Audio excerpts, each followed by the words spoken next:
एक तरफ ये न्यूज़ है कि प्रॉपर्टी का बिजनेस कम हुआ है, दूसरी तरफ एफबीआर ने डाटा शो किया है जिसमें उन्होंने बताया है कि 340% के करीब जो टैक्स है वो ज़्यादा कलेक्ट किया गया है, ज़्यादा जमा किया गया है अगर हम उसको पिछले साल से कंपेयर करें। इसी तरीके से बैंक प्रॉफिट की हेड में कितना टैक्स लिया गया है, सैलरी में कितना है और बिजली के हेड में कितना टैक्स एडवांस टैक्स चार्ज किया गया है। ये एक न्यूज़ है छोटी सी जो आपसे शेयर करते हैं। आप देख रहे हैं प्रैक्टिकल लर्निंग हाउस में हूँ फ़हीम महबूब।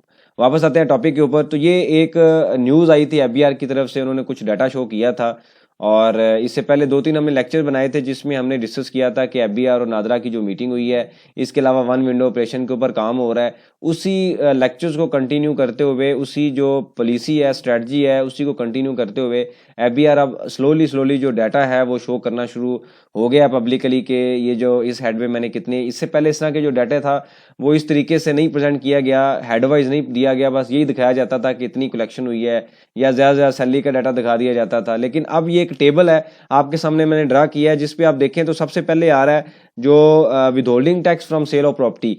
पिछले साल के मुताबिक 340% के करीब जो टैक्स की कलेक्शन है वो ज़्यादा हुई है, जिसका जो टोटल टारगेट में जो शेयर है वो तकरीबन 21% है। इसी तरीके से प्रॉफिट ऑन डेट जो बैंक है, बैंक इंटरेस्ट इनकम के ऊपर प्रॉफिट जो चार्ज होता है, डिडक्ट होता है, चार्ज किया जाता है, बैंक डिडक्ट करता है at the time of transfer of profit, उसमें भी तकरीबन 106% की ग्रोथ दिखाई गई है, जो कि 17% ऑफ टोटल जो टैक्सेस है जो इनका टारगेट है उसमें उसका शेयर है। इसी तरीके से सैलरी के हेड में जो कमी है ये दिखाई गई है 40%।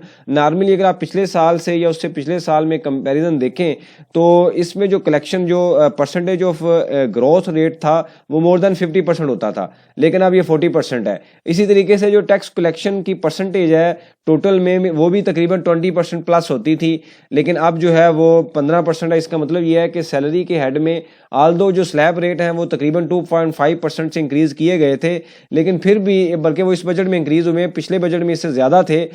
जो एडिशनल 15 या 20% का स्लैब था उसमें ज़्यादा टैक्स रेट था, इंक्रीज़ किया गया था, लेकिन फिर भी इसमें कलेक्शन भी कम है और इसका जो ग्रोथ है वो भी कम है। इसका मतलब ये है कि अनएम्प्लॉयमेंट का हो सकता है जो रेशो है वो ज़्यादा हुई हो जिसकी वजह से कलेक्शन कम हुई है। सेम इसी तरीके से इलेक्ट्रिसिटी के ऊपर जो टैक्सेस थे उसमें भी ग्रोथ दिखाई गई है 38%, जो कि 14% उसका शेयर है टोटल टारगेट में।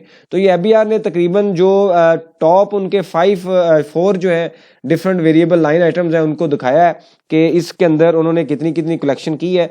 इससे पहले हमने 3-4 लेक्चर देखे थे जिसमें मैंने वन विंडो ऑपरेशंस के मतलब हमने डिस्कशन की कि एफबीआर और नादरा की जो मीटिंग हुई है उसमें जो डाटा कलेक्शन के हवाले से डिफरेंट प्लानिंग और स्ट्रेटजी बनाई जा रही है। तो इसका मतलब ये है कि बैक एंड पे जो डाटा है वो रेडी हो चुका है। इसके ऊपर जो एक्शंस हैं एफबीआर डिसाइड कर रहा है, जो टास्क फोर्स उन्होंने बनाई है कि टैक्स नेट को बढ़ाने के लिए, और आईएमएफ की तरफ से भी रिक्वायरमेंट है कि टैक्स रेवेन्यू को मजीद इंक्रीज किया जाए, तो उसके लिए एक ही रिक्वायरमेंट है कि हम टैक्स नेट को बढ़ाएं, जो कि एक अच्छी बात भी है। लेकिन अब क्वेश्चन ये है कि ये जो डाटा है, ये जो कलेक्शन है या जो जो ग्रोथ रेट है, ये किस लेवल तक सस्टेन किया जाता है? क्या एग्जिस्टिंग टैक्स पेयर से ही इसकी कलेक्शन की जाएगी या टैक्स नेट को वाकई ही बढ़ाया जाएगा?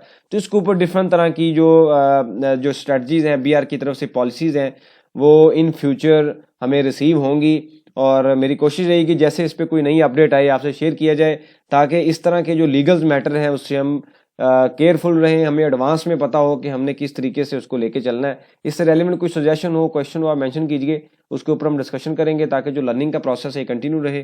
थैंक यू वेरी मच, जज़ाकल्लाह।